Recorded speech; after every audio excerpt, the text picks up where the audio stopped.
I think that's one thing that was nice about us for this year. We had a lot of players that played again last year.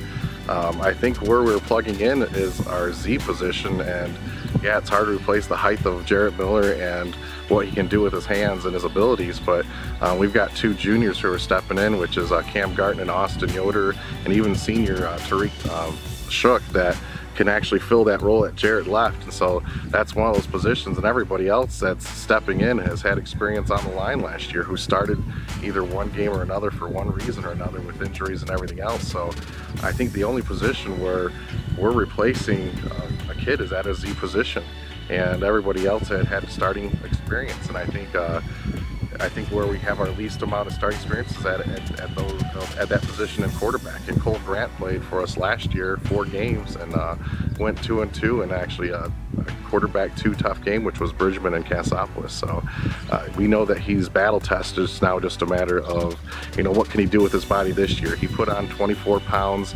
He started working out after the season ended, and it's one of those things that even his speed has improved and his strength has definitely shown that he's improved. No, kind of the same situation. I think our weakness is going to be at our D-line, and our D-line is just the fact that we'll be big but just not really quick off the edges. But where they're going to be slow, then we've got the speed off the edge with our our outside backers and our corners and our free safety. So we're not really too worried about getting beat off the edges, because we have people that can close the gap and have actually closed the gap quite a bit.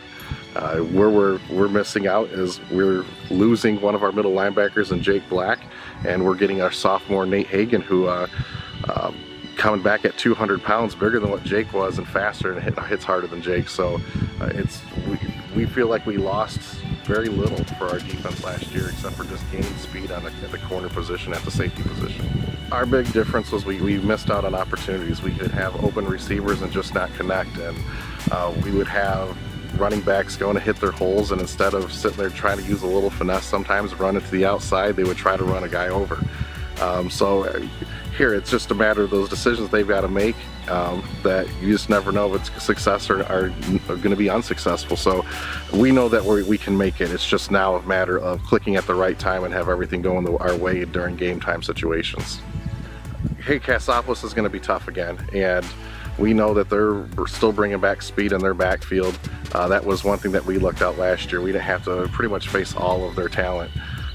But here we kept them to one of the lowest values all year long, and now it's just a matter of how we're clicking when we actually face Cassopolis. Mendon's going to be tough like they're always do. We know that they're going to be prepared. It's now just a matter of how well we're prepared and the confidence that we're walking in.